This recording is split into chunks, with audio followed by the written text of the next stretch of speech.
혹시 저에게 질문하실 분들이 있으시다면 질문을 해도 좋은데, 이 기자간담회 전에 많은 언론이 폭로 기자회견이 있을 것이다 이런 보도가 있었습니다. 이 폭로성 질의는 좀 사용하겠습니다. 어떤 질문이라도 드립시오.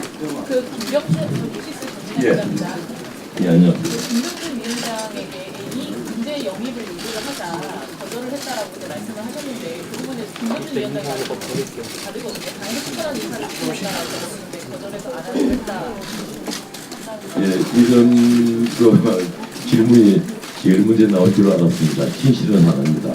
그리고 그 진실은 제가 나중에 언젠가는 말씀을 드리죠. 여러분들도 다 아실만한 분을 그분들이 저에게 요구를 넣고 저는 응하지 않았습니다. 미리 말씀드리자면 조광윤, 이진건 위원이나 정주혜 위원, 그리고 제일 마지막에 제가 모셨던 강승주 위원, 세 분 다 지금까지 단 한 차례도 저하고 밥을 먹어본 적도 없고 술을 마셔본 적도 없고 하다못해 커피 한잔 함께 해본 적이 없는 분들입니다. 저는 제가 알고 있는 가까운 분을 조광윤으로 모시지 않았습니다. 제 사심이 꼭 개입할지 모르는 것을 자신에 차단했습니다. 그만큼 저는 엄정하게 조광윤을 모시는데, 그 뒤의 긴 얘기는 제가 나중에 세월이 좀 지나면 말씀드리겠습니다. 죄송합니다. 또 다른 질문 있습니까? 예. 김병준 비대위원장이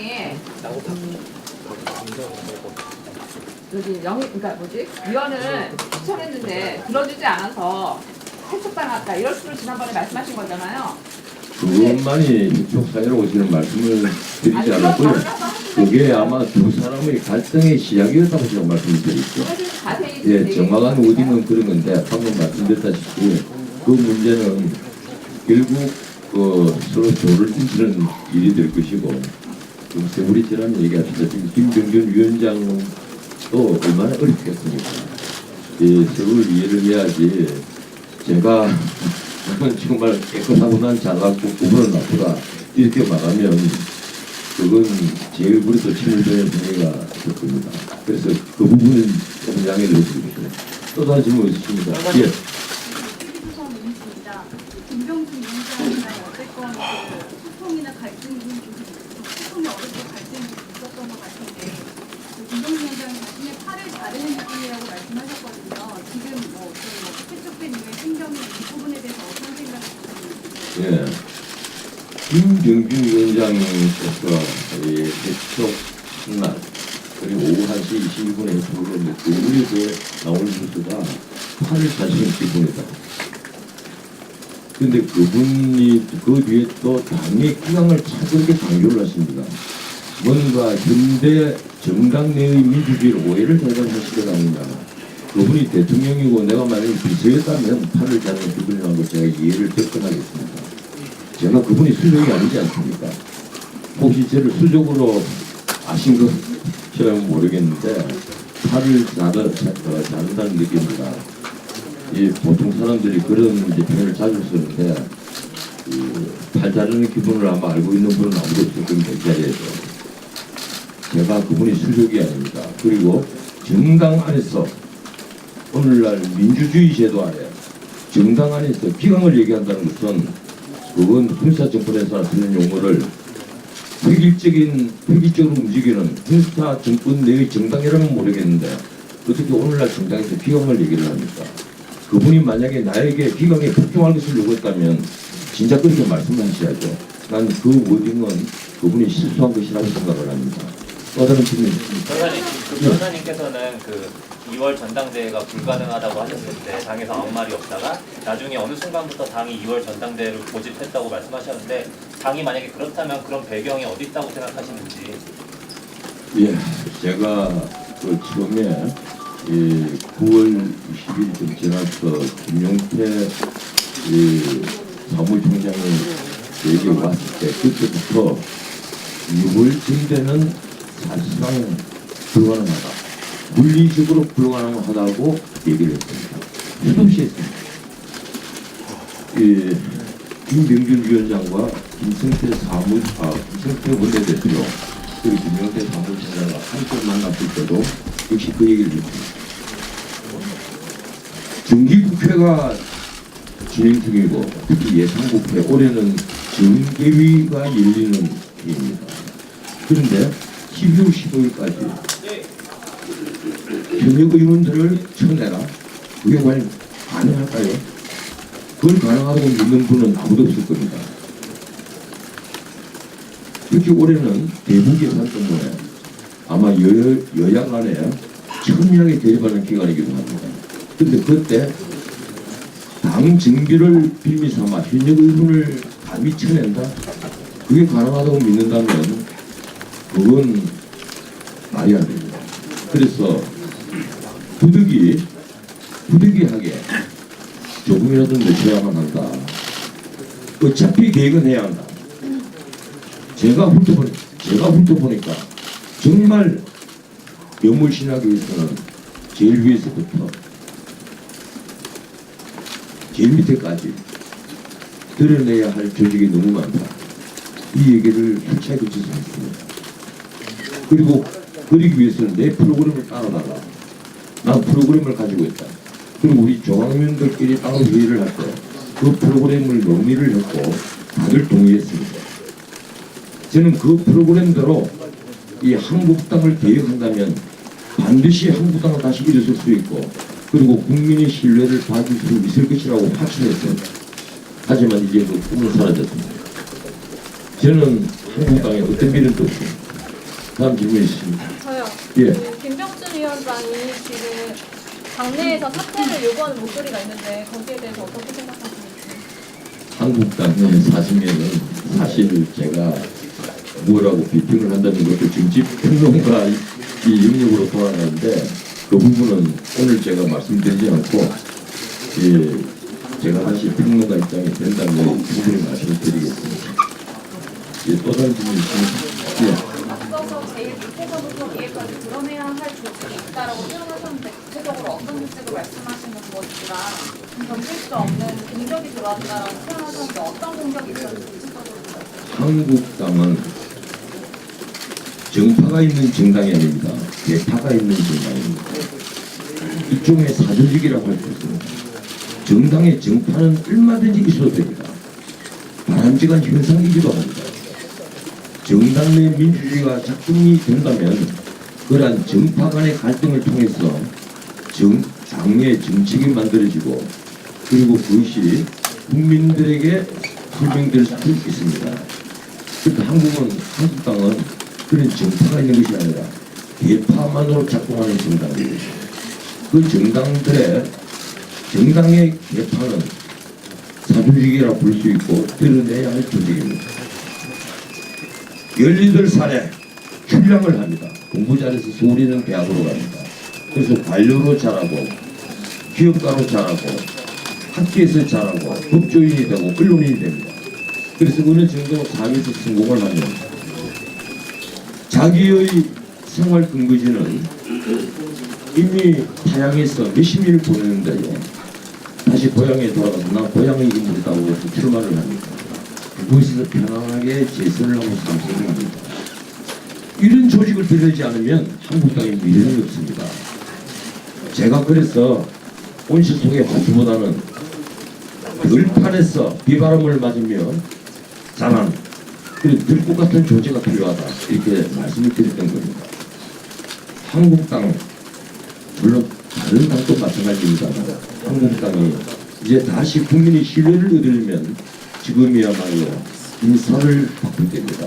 지금 바꾸지 않으면 안 됩니다. 한 달 뒤, 두 달 뒤 선거를 앞두고 바꾼다? 그게 될까요? 저는 없다고 봅니다. 지금이 마지막 기회이자 그리고 대한민국의 미래가 걸려있는 정말 절박한 마지막 기회입니다. 다음 질문 있습니까? 그리고 비대위에서 전대 시기를 이제 늦추지 않으려고 당무 감사 방식을 조금씩 변경하면서 이제 월권 행위를 했다는 말들이 좀 있는데요. 그 부분에 있어서 좀 어떻게 보시는지. 원래 저희들 조강회의를 두 번째 회의를 할 때 이 당무 감사가 49일에 걸쳐서 253개 당협에 진행될 것이다. 그렇게 논의가 됐습니다. 그 부분은 거의 세부적인 계획은 저희들이 당무총장에게 위임을 했습니다. 그런데 이튿날 당무감사위원회가 마치고 황유는 당무감사위원장이 저에게 전화를 했습니다. 어떻게 20일 만에 하기로 했다. 그래서 제가 깜짝 놀랐습니다. 물론 황 교수도 놀라서 저에게 전화를 했고요. 253개 당협을 서울에 있는 사무직 8분이 80명이 40개 팀을 만들어서 불과 21일 만에 전부 다 감사를 한다. 평판 조사까지 다 마친다. 이거 과연 가능할까요? 번개불에 콩 꼬무는 것 아닙니까? 제가 깜짝 놀랐습니다. 이건 시간을 당기기 위해서 어떤 특별한 계획을 세운 것이다. 그런데 그 자리에서 이게 중앙회의 일정상이라고 말했다는 것입니다. 그때 내가 이게 인적 쇄신을 앞당기려 하는 계획이 세워져 있구나. 알아봐야 되겠다. 그 다음 중앙회의 때 제가 그런 말을 했습니다. 앞으로는 중앙회의 회의록에 독기록에 쉼표 하나도 내가 확인을 하겠다. 저희가 20일 당무 감사는 들어본 적도 없는데 어떻게 20일 날에 당무 감사를 안 마실 수가 있냐. 그리고 제가 넘어갔습니다. 한 질문 있습니다. 여기요. 예. 그 3주 전에 선거와 TV에 나오셔가지고 모 의원이 자유한국당의 그 요청이 갈 수 있냐 안 간다고 그랬었는데 그 응한 이유가 무엇인지 궁금합니다. 정확한 질문의 내용을 다시 한번 좀 말씀해 주세요. 3주 전에 3주 전에요. 네, 판도라 TV에 나오셔가지고 제가 판도라 TV 나간 적이 없습니다. 있습니다. 제가 판도라 TV 한테 나간 적이 없습니다. 저는 그런 곳에 나가지 않습니다. 판도라 TV를 제가 폄하해서 드리는 말씀이 아니고 그런 방송에 제가 응했다면 기억에 남아있겠죠. 아니 그 정두원철 의회 나오는 프로그램 없습니다. 제가 없다고 얘기를 하지 않습니까? 그렇게 말하지 말고 만약 판도라 TV 나갔으면 얘기를 가지고 있습니다. 아니 수수께끼 좀 들으셨는데 보수 재건 운동 어떻게 하실지 계획이 세워주셨나요? 그 점은 조금만 기다려 주십시오. 예, 아마 제가 미리 인터뷰를 해온 곳이 있기 때문에 그것과 예의가 있기 때문에 거기서 보도가 되고 나면 제가 다시 또 말씀드릴 기회가 있을 겁니다. 밤이나 영입 단계나 혹시 험지론 이런 거 구체적인 인물까지 보존이 된 상태였나요? 제가 그 조강위원회 위촉되고 나서 아마 1차 간담회 때 여러분들에게 제가 드린 말씀이 있을 겁니다. 앞으로 40일간 여러 의견을 좀 수렴하겠다. 제가 박관용 전 국회의장부터 그리고 마지막에 출당된 원외 전에 강립위원장 여러분들까지 참 많은 사람을 만났습니다.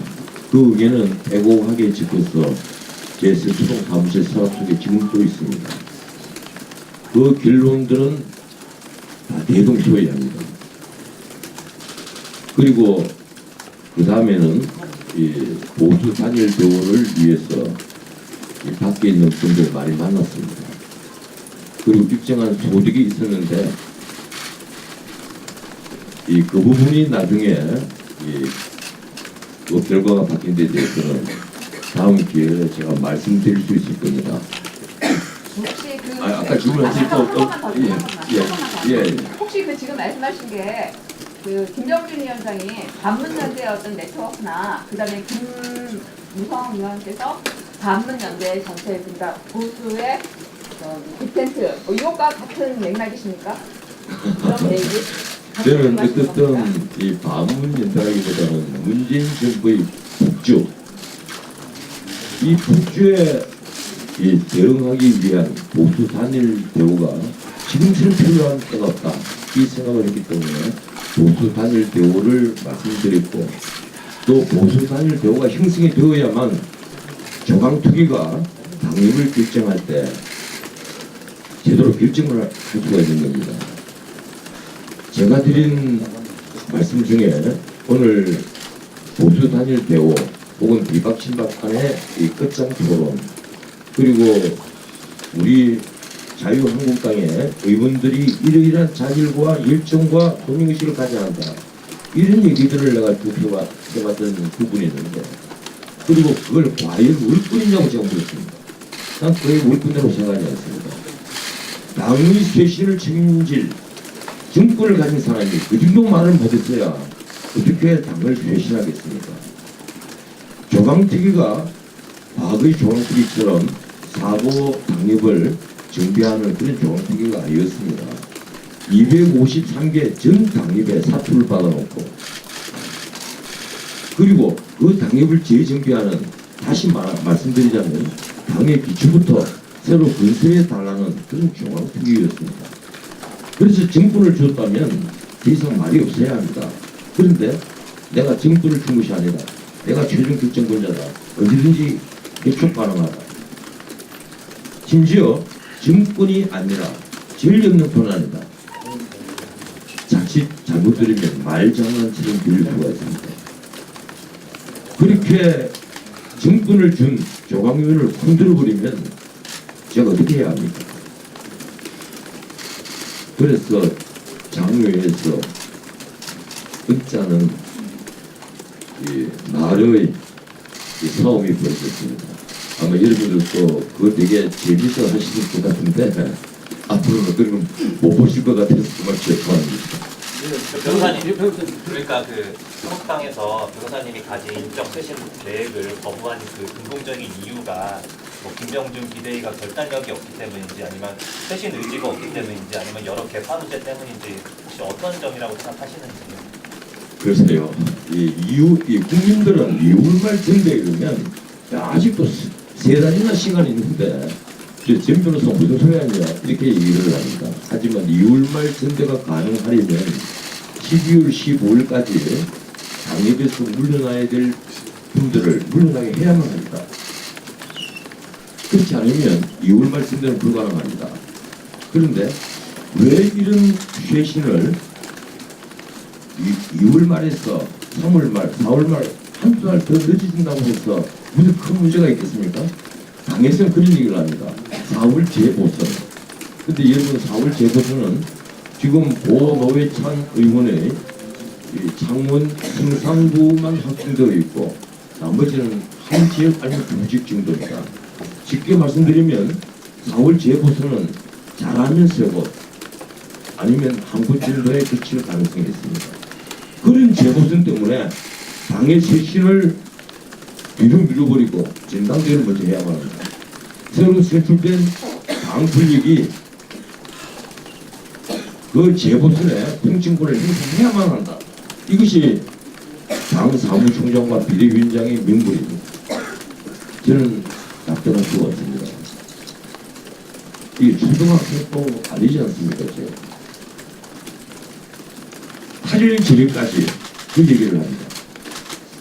조광의원으로서 천을 사람을 만들어 쳐내십시오. 자를 사람을 만들어 짜십시오. 원하시는 대로 하십시오. 제목도 내놓겠습니다. 하지만 2월말 전대 기한을 지켜주십시오. 제가 그걸 굳이 여러분의 말 장난이라고 폄하를 해야 되겠습니까? 그 말만 5시간 동안 계속 반복이 됐습니다. 제가 어린아이가 아니지 않습니까? 다음 질문 있으십니까? 국방 특위 관련해서 그 위원 세 분이 아직 남아 계시잖아요. 그 합의가 된 건지 일단 그거 궁금하고요. 아까 그 드리는 말씀에서 그 최고급 식당에서 뭐 그런 말씀하셨는데 구체적으로 좀 말씀해 주세요. 조광위원 세 분은 따로 또 모여서 그분들이 논의도 했는데 저하고도 다시 모였습니다. 모여서 제가 또 요청을 했습니다. 나도 좀 남아있어 달라. 지금 저 하나 빠지고 제 부임 찾는 것도 굉장히 힘들 텐데 세 분이 다 빠지면 이건 비대위가 와야 하는 일밖에 되지 않는다. 남아있었으면 좋겠다. 내가 요청을 했습니다. 강승주 위원이 그 마지막까지 자기도 동반 상태하겠다고 그기도 하시는데 제가 요청을 드렸습니다. 그러지 마시고 세 분이 제 대신 좀 욕을 좀 들어주십시오. 이 세 분이 나오신다면 정말 어려워집니다. 이렇게 말씀을 드렸고 세 분도 보신 끝에 이 남아 있는 것으로 결정을 했습니다. 예, 그리고 이 비대비 조항이 상기인예 이 명목으로 만찬을 얘기하면서 다시 오늘 제가 여러분들에 말씀드리지 않으려고 했습니다. 그런데 이미 다른 언론에 그러면 김밥 천국에서 밥 먹으면 좋겠느냐 이런 비아냥 어린 이 공격이 제게 왔습니다. 그게 비대위원장의 말씀인지 비대위원의 말씀인지 아니면 거기에 있는 당직자의 얘기인지는 모르겠는데 제가 정말 불쾌했습니다. 군대도 하루 전날 자기 참모들에게 몇 시에 집합해라 밥 먹자 이 얘기가 하지 않습니다. 그런데 제가 만찬 참석 공지를 받은 것은 그것도 문자로 받은 것은 하루 전입니다. 그리고 그 식당은 여의도에서 최고급 식당이었습니다. 아까 제가 말씀드린 대로 정말 우리 국민들이 서민들이 그런 데서 밥 먹고 있는 것을 보면 어떻게 생각할까? 이건 아니다. 당비로 먹는다면 세금으로 먹는 것이고 참 부차 말입니다만은 특징이 만약에 그 밥값을 치른다면 이게 김영란법 위반이다. 우리가 조강위원들이기 때문에 그러지 마라. 조강위원들이 전부 다 가지 않겠다고 한 걸 제가 그러면 비대위원장 직면이 문제가 되니까 세 분은 가십시오. 저는 가지 않겠습니다. 제가 가지 않았습니다. 그 뒤로 제게 온갖 따가운 말들이 들려왔습니다. 심지어 너만 잘 났느냐 하는 말들이 들려왔습니다. 듣고 참았습니다. 언젠가는 깨닫게 되겠지. 좋은 정치란 저런 것이 아닌데 왜 저렇게 할까? 이런 생각만 하면서 제가 듣고 참았습니다. 하지만 이런 말도 나중에 세월이 지나면 그냥 에피소드의 하나에 불과합니다. 예, 또 다른 질문 있으십니까? 예. 그런데 자유헌터 좀 당하는니까. 아닙니다. 어디서 혹시 제가 정말 죄송합니다. 어디서 나오신 분입니까? 더 타임즈입니다. 더 타임즈. 더 타임즈라는 신문이 이제 있으십니까? 뭐 국내 신문이 있습니다. 예. 예. 그리고 그러면은 저기 당을 안 주면은 지금 한국이 말입니다. 한국 상황이 경제가 상당히 더 타임즈라면 영국 신문입니다. 맞아. 한국 제가 한국 신문에 더 타임즈라고 제가 본 적이 있어요. 죄송합니다. 예. 혹시 보니까 예. 변호사님 그 TVN에 예. 그 나의 거참이라는 예능 프로그램에 출연이 확정이 되셨잖아요. 예. 그 출연하겠다라고 제작진한테 확정해서 얘기하신 게 언제세요? 이미 한 4개월 전에 기획이 됐고 몇 달 전에 데모 필름을 찍었고 그 무렵에 계약을 한 겁니다. 그리고 한 회분을 찍고 나서 나머지 2회분 3회분을 찍어야 되는데 2회분을 찍어서 3회로 소화를 했습니다. 그리고 이건 그냥 예능이 아닙니다. 이 어린아이 초등학교 3학년 4학년 아이들하고 도란도란 얘기하는 것이고 그들과의 간극을 좁히는 프로그램이고 제가 또 학교 선생님을 하는 프로그램이고 이 김포에서 작은 캠프를 마련해 놓고 거기서 아이들의 꿈을 듣는 그런 귀중한 시간입니다. 그게 조강의 활동에 방해가 된다거나 제가 정치를 방송에 이용한다. 예, 방송국에서 아마 나오신 분들 더 잘 아시겠죠. 예, 제게 많은 예능 프로그램 제안이 있습니다. 제가 다 거절합니다. 의식하면 거절합니다. 왜 그런가 하면요. 이 방송에 맛을 자꾸 들이면 한쪽 끝도 없기 때문에. 예. 그런데 제가 정말 이런 비난까지 나오리라고 상상을 하지 않았습니다. 아니 제 변호사님 제가 지금 비난하는 게 아니고요. 예. 제가 시점만 여쭤본 건데 너무 크게서 지금 다 이 정치를 방송에 제가 이용할 리가 있겠습니까? 방송을 정치에 이용하는 이용했지. 그러니까 예. 그 녹화를 한 게 조광TV 위원을 맡겠다라고 수락하시기 전에 녹화를 다 끝내신 거예요? 아니요, 한 해는 녹화를 했고, 예, 그리고 이 계약은 이미 훨씬 그 전에 했습니다. 그리고 제가 나 이거 참 아마 출연한다는 것은 전 여기에 하등 상관없는 문제라고 생각을 합니다. 왜 그런가 하면요, 아니 전주의 변호사가 변호사급을 반납을 합니까? 저도 반납하지 않습니다. 조광위원은 무슨 월급 받는 자리입니까?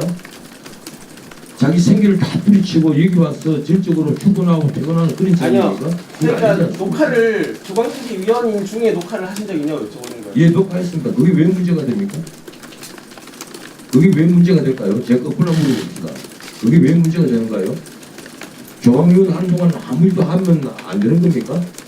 예능과 정치 활동을 겸직하는 것에 대해서 조광위원을 정치활동이라고 생각하셨습니까?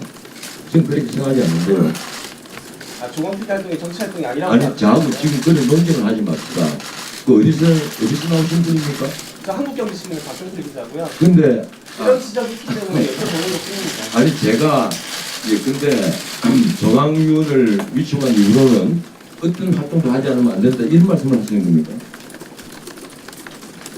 그런 말씀은 안 되시죠? 한다는 게 아니고요. 아니죠. 제가 가령 정황위원이 된 이후로는 아니 변호사 직무를 해도 되지도 않고 그리고 뭐 사회에서 그냥 노동을 해도 되지도 않고 어떤 생계 활동도 하면 안 된다는 거죠. 그런 의미가 아니라면 제가 생계를 위해서 그런 하루 정도 나가서 촬영을 하는 그런 행위를 과연 아무나 되는 겁니까? 조광희가 하루 종일 거기 매달려 사는 업무라고 생각하셨으면 그건 아닙니다. 자료를 가지고 일주일에 2번 회의하는 그걸 위해서 나머지 모든 걸 포기하라고요. 그렇다면 제가 엄청난 연봉을 제시를 하고 그리고 원작 이것만 하라고 얘기를 했어야죠. 인적 비판을 해야 되는 무거운 업무와 아니죠. 그런 그건 예능을 같이 겸직할 수 있느냐라고 생각해요. 이 세상에 무겁지 않은 것이 무엇이며 무거운 것이 무엇입니까? 어린아이하고 방송 프로그램을 찍는다고 해서 그것이 무겁지 않은 것입니까? 그리고 조광위 활동은 굉장히 무거운 것이고요. 그렇게 지금 판단하신 겁니까? 또 다른 질문 있으십니까? 예, 네, 저 내일 질문인데요. 예.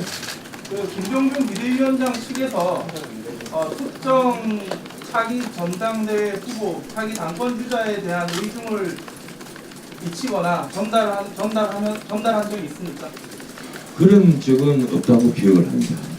제 기억에는 그런 적은 없습니다. 차기 당권 주자에 관한 입장을 놓고 의견을 보인 적은 없습니까? 없습니다. 그런 적은 없고요. 다만 제가 여러분들이 기억하시겠지만 8분에서 12분 정도 우리 자유한국당에 지금까지 그 대표를 지냈거나 원내대표를 지냈거나 혹은 대표 주자로 언론에 한두 분씩 올랐던 분들 이런 분들은 좀 이제 금지 출마 자기 힘도 보이달라 그 얘기를 제가 방송에서 했습니다. 왜 야당 그들이 있는 지역구에 그분들이 도전을 하지 않고 왜 편한 지역구에서 편하게 의정생활을 하려 하거나 아니면 비례대표 얘기가 흘러나오는지 저는 그 이해를 못했습니다. 자기 반성, 자기 희생 말들은 참 잘합니다. 희생과 반성을 보여주지 않으면 한국당에 그 어떤 미래도 없다고 생각했기 때문에 그 얘기를 했던 것이지 제가 뭐 대단히 잘났어 8명, 12명 물려놔라 이 얘기 그냥 한 게 아닙니다. 그분들이 자기 희생을 보여주지 않으면 어떻게 나머지 의원들에게 자기 희생을 요구하겠습니까? 비박, 친박 가릴 것 없이 박근혜 전 대통령이 영모의 몸이 되었는데 그 재판에 단 한 번이라도 의미를 비친 사람이 있습니까? 말로는 칩박거리고 말로는 비박이라고 비판합니다. 돈을 맞더라도 개난을 맞더라도 그 재판에 갔어야죠. 그랬으면 지금 비박 친박 간에 간극은 좁혀져 있을 겁니다. 한국당이 이처럼 침몰하지 않았고 국민들로부터 외면받지 않았을 겁니다. 저는 그 생각을 합니다. 그래서 자기 힘을 보이다가 왜 이렇게 자기 몸에 오물 될 것만 걱정을 하느냐. 이래서는 당의 미래가 없다. 이 얘기를 했던 겁니다. 예, 질문 하나 더 예. 40개월 동안 그 정당 노동을 정치를 해보시니까 가장 한계점을 느꼈던 게 김병준 비대위원장인지 아니면 대파 싸움인지 아니면 기득권인지 뭔지 뭐 당의 한계점이 무엇이라고 제가 얘기를 하면 예, 제가 당원이 아닙니다. 아까도 어느 분이 물으셔서 제가 당원이 아니라고 얘기를 했는데 하지만 제가 노무현 정부에 관여했던 분도 아니고 노무현 정부에 관여했던 사람도 아니고 특별히 지금까지 진영 논리에 빠져 있었던 사람도 아닙니다. 다만 하나 확실한 것은 저는 보수 농객으로서 지금까지 조금도 변하지 않고 살아왔습니다. 그런 입장에서 한국당을 언제든 비판할 수 있고 또 애정어린 질타를 할 수 있다고 저는 생각합니다. 그럴 만한 자격이 있다고 저는 생각합니다. 맞습니다. 한국당에 저보다 더 이런 비난을 할 수 있는 자격을 가진 사람이 있으면 나와보십시오. 나는 있다고 생각합니다. 적어도 대한민국 국민으로서 그리고 보수 농객으로서 보수층을 어떤 의미에서 대변하는 사람으로서 한국당에 부지질 것을 부짓고 또 드릴 말씀은 드릴 수 있는 작은 권리는 있다고 생각합니다. 제가 그 반대 진영에 단 하루도 있지 않았기 때문입니다. 다른 질문 아직 맞잖아요. 예. 한 달 넘게 계셨잖아요. 예, 어디서 나오신 분? 해랑 경제. 예. 한 달 넘게 계셨는데 우리자 패신이 결국에 좌절했다고 말씀하셨는데 적어도 몇 퍼센트 정도는 교체를 해야 된다 이런 걸 염두에 두신 적이 있으신지. 당연하죠. 제가 몇 퍼센트 정도? 사실은 수집한 자료는 이미 방대합니다. 제가 보기로는 한국당 국적 표신 이 말처럼 쉽지 않습니다. 적어도 절반은 불가리해야 합니다. 그리고 지금까지 이 보스 흉내를 냈던 분들 정말 이제는 제가 이 자리에 대해서 감히 말씀드리는데 이제는 정말 자중하십시오. 여러분들이 자중하지 않으면 한국당이 미래가 없는 게 아닙니다. 대한민국 보수가 미래가 없고 대한민국이 미래가 없습니다. 국민을 정말 사랑한다면 한국당에서 지금까지 폼 잡고 살았던 분들 이제 좀 물러나십시오. 새로운 신진들에게 길을 열어줘야만 합니다. 지금이 바로 그 적기입니다. 그 말씀을 드리겠습니다. 예. 정말 고맙습니다. 감사합니다. 네,